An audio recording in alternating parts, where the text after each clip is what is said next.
Hello दोस्तों, कैसे हैं आप सब लोग।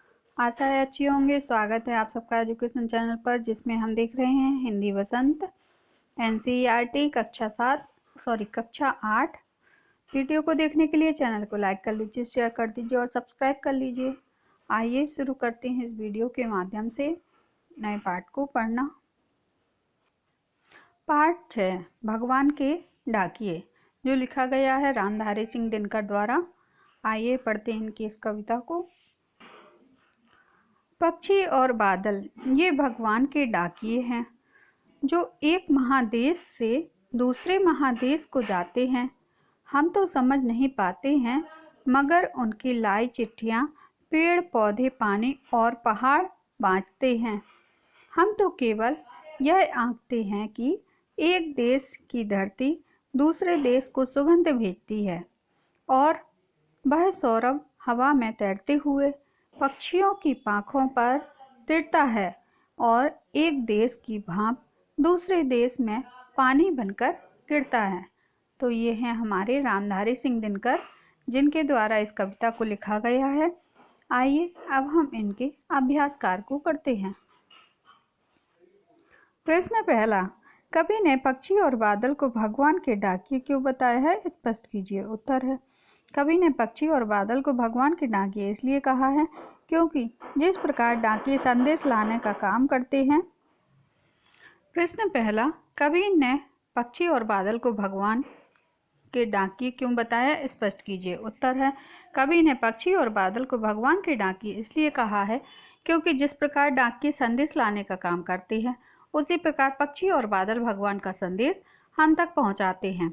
उनके लाए संदेश को हम भले ही ना समझ पाएं, पर पेड़ पौधे पानी और पहाड़ इसे भली प्रकार समझ लेते हैं। जिस तरह बादल और पक्षी दूसरे देश में जाकर भी भेदभाव नहीं करते, उसी तरह हमें भी आचरण करना चाहिए। अगला प्रश्न है, पक्षी और बादल द्वारा लाई गई चिट्ठियों को कौन कौन पढ़ पाते हैं, सोचकर लिखिए। उत्तर है, पक्षी और बादल द्वारा लाई गई चिट्ठियों को पेड़ पौधे पानी और पहाड़ पढ़ पाते हैं। अगला प्रश्न है, किन पंक्तियों का भाव है। पक्षी और बादल प्रेम सद्भाव और एकता का संदेश एक दूसरे देश को भेजते हैं। उत्तर है, पक्षी और बादल ये भगवान के डाकिए हैं, जो एक महादेश से दूसरे महादेश जाते हैं।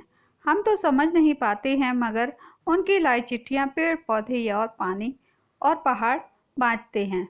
अगला प्रश्न है, प्रकृति देश देश में भेदभाव नहीं करती। एक देश से उठा बादल दूसरे देश में बरस जाता है। उत्तर है, और एक देश का भाप दूसरे देश में पानी बनकर गिरता है।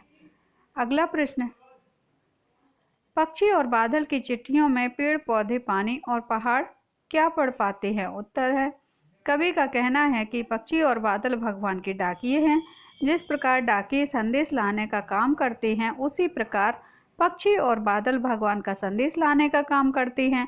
पक्षी और बादल चिट्ठियों को में पेड़ पौधे पानी और पहाड़ भगवान के भेजे एकता और सद्भाव के संदेश को पढ़ पाते हैं। इस पर अमल न करते नदियाँ समान भाव से सभी लोगों में अपने पानी को बांटती हैं। पहाड़ भी समान रूप से सबके साथ खड़ा होता है। पेड़ पौधे समान भाव से अपने फल फूल सुगंध बांटते हैं, कभी भेदभाव नहीं करते हैं। अगला प्रश्न है, एक देश की धरती दूसरे देश को सुगंध भेजती है, कथन का भाव स्पष्ट कीजिए। उत्तर है, एक देश की धरती अपने सुगंध व प्यार को पक्षियों के माध्यम से दूसरे देश को भेजकर सद्भावना का संदेश भेजती है। धरती अपनी भूमि में उगने वाले फूलों की सुगंध को हवा से पानी को बादलों के रूप में भेजती है, और हवा में उड़ते हुए पक्षियों के पंखों पर प्रेम प्यार की सुगंध तैरकर दूसरे देश तक पहुंच जाती है। इस प्रकार देश की धरती दूसरे देश की धरती को सुगंध भेजती है। अगला प्रश्न है, पक्षियों और बादल की चिट्ठियों के आदान प्रदान को आप किस दृष्टि से देख सकते हैं। उत्तर है, पक्षी और बादल की चिट्ठियों के आदान प्रदान को हम प्रेम सौहार्द और आपसी सद्भाव की दृष्टि से देख सकते हैं। यह हमें यही संदेश देते हैं। अगला प्रश्न है, आज विश्व में कहीं भी संवाद भेजने और पाने का एक बड़ा साधन इंटरनेट है। पक्षी और बादल की चिट्ठियों की तुलना इंटरनेट से करते हुए 10 पंक्तियां लिखिए। उत्तर है, पक्षी और बादल प्रकृति के अनुसार काम करते हैं, किंतु इंटरनेट मनुष्य के अनुसार काम करते हैं।